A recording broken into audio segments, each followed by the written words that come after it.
Ibu Awali, assalamualaikum warahmatullahi wabarakatuh. Selamat pagi.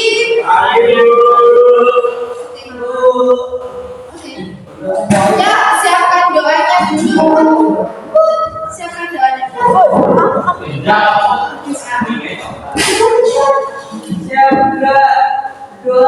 Mulai selesai. Siapa hadirnya ke belakang? Atna, gimana dia? Sakit.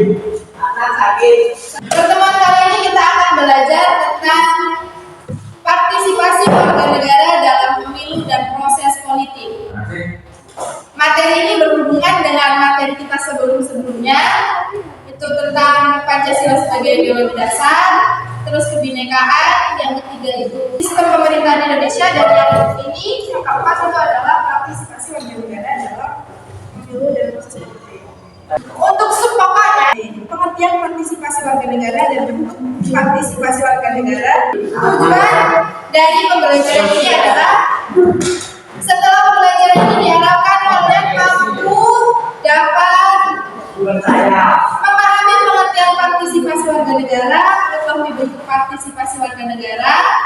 Langsung saja yang pertama kita akan membahas tentang Indonesia.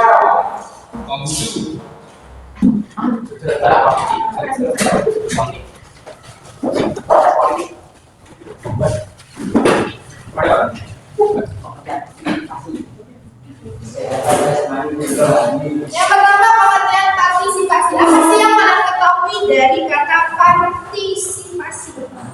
Partisipasi itu adalah keterlibatan aktif atau keikutsertaan, ya.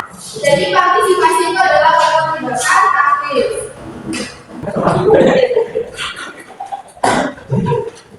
Ada pada pusat diaktifin. Dan partisipasi adalah keterlibatan warga negara.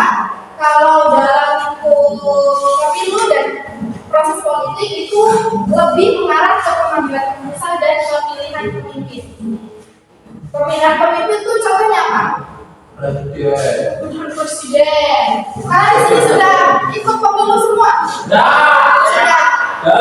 Pada tanggal 27 November tahun 2024, apakah kalian datang ke TPS? Ya. Memberikan dukungan? Jadi secara ini tanpa kalian sadari, kalian ini sudah terlibat aktif dalam proses pemilu. Artinya kalian sudah memiliki jiwa-jiwa partisipasi sebagai seorang warga. Dong ya? Terus kemudian kita akan langsung lanjut aja membahas bentuk-bentuk partisipasi negara. Bentuk-bentuk partisipasi warga negara. Itu yang pertama ada yang sudah kita bahas tadi, yaitu partisipasi dalam pemilu. Yang kedua itu adalah partisipasi dalam partai politik. Terus kemudian yang ketiga itu ada partisipasi dalam organisasi sosial atau kemasyarakatan. Kita bisa bergabung ke dalam LSM. Apa itu LSM? Kelompok advokasi atau komunitas yang memperjuangkan isu-isu politik. Dan yang kedua, kita bisa ikut serta dalam kegiatan gotong royong atau musyawarah desa yang merupakan ada organisasi sosial atau kemasyarakatan. Selain itu ada lagi? Ada. Apa? Ikut serta apa? Lomba ajar dalam menyiapkan RI ya. Kalau penyampaian aspirasi ini kita bisa mengirimkan surat kepada wakil rakyat, atau kita juga bisa ikut diskusi politik yang bersifat publik, ya, forum warga atau dialog pemerintah. Biasanya itu mengadakan diskusi itu ada menyampaikan pendapat di media sosial. Jadi kalian sebenarnya boleh bermain media sosial lalu kalian memberikan pendapat ke partai politik tertentu. Cuman ada syaratnya, kalian harus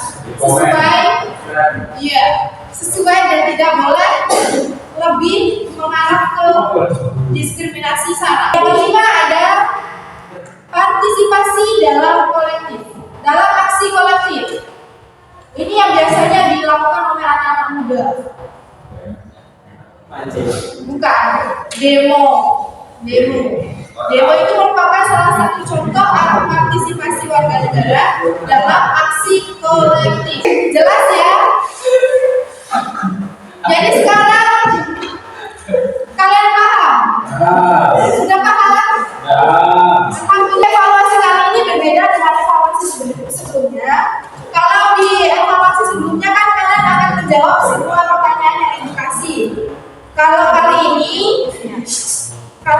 ini kalian ibu bebaskan untuk membuat esai singkat mengenai materi partisipasi warga negara dalam pemilu dan proses politik sesuai dengan apa yang disampaikan tadi. Apa yang kalian pahami silakan ditulis di esai tersebut. Mana yang kalian pahami silakan dikerjakan ditulis di esai tersebut. Itu ya. Nanti esai singkatnya kalian kumpulkan setelah habis istirahat. Ibu akhiri. Wassalamualaikum warahmatullahi wabarakatuh. Waalaikumsalam warahmatullahi wabarakatuh.